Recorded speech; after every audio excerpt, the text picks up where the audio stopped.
This video chart presentation of Western Pacific Resources Corp. brought to you by allpennystocks.com. Western Pacific trades on the Toronto Venture Exchange under ticker WRP. Much like a lot of other venture plays, Western Pacific's been on a slide recently, but importantly, it looks like it may have found a bottom. Bounced once off of 20 cents, bounced again off of that area. Yesterday closed at 23 cents. The candles are giving the appearance that the chart's trying to reverse course. Let's take a quick look at the indicators, see what they're telling us. Seeing a bit of a positive divergence as the price per share has been trending down. Over an extended period of time, the MACD is trending upward. Now, I am seeing a bit of a wedge going on with the MACD, which keeps it from being a true channel upward because I'd like to see it make higher highs at the same time as making the higher lows. So the MACD is tying right in with this support level. It's important for that area to hold. But in the near term, MACD is trying to put together a little bit tighter uptrend over the last month. So I'd be looking for the bullish cross of the 12 through the 26 EMA, continued upward trend in the MACD to break through that trend line, and certainly through the zero mark to solidify the new uptrend. Similar look with the PPO. Not getting a lot from the ADX at this point. By moving upward as the price per share is climbing, it is giving hints that some strength is being added to the direction. But what I like more importantly is this negative DI being up on top and this positive DI being down so low. It's a nice reversal position for that indicator. Getting some separation in the MFIs with the 7 pulling away from the 14 and 21. So right now I'd be looking for some sharp movement to correct the indicator a little bit.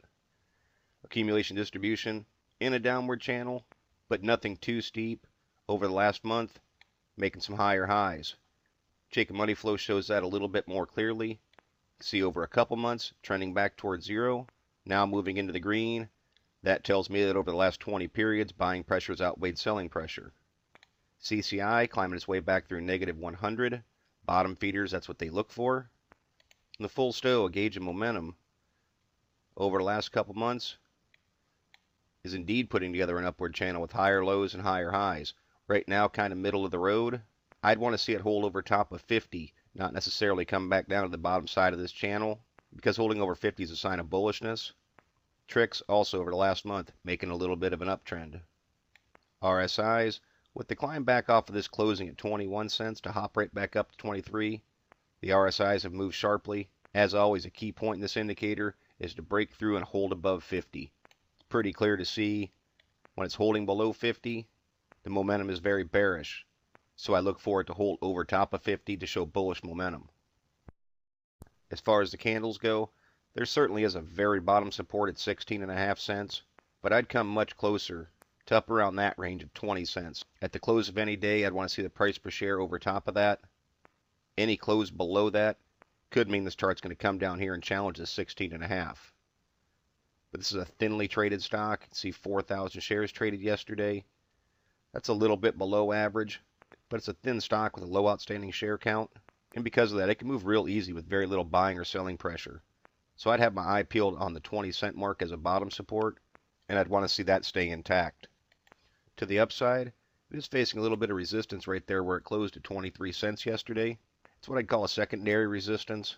I don't think resistance is going to pick up until it starts to approach this 50-day moving average right there at 27 cents. There is a little bit of static resistance at that point as well, but more importantly, the 50-day typically serves as an area of resistance. And it's a key spot for this chart to show that it's indeed found a bottom and going to try and trend upward. From a static standpoint, I'd call the 30 cent mark an area of primary resistance. It's been a couple months since it closed above that level, and it was certainly serving as a pretty strong area of support at the end of 2011 and into the beginning of 2012. Now it's a pretty large jump from where it is, adding 7 cents a share, but if the chart can hold these bottom supports and make a climb up to that area, it should take key indicators like the MACD and have it pushing pretty hard to try and break back through the zero mark. A move like that would also shift the momentum and probably have this RSI on top of 50.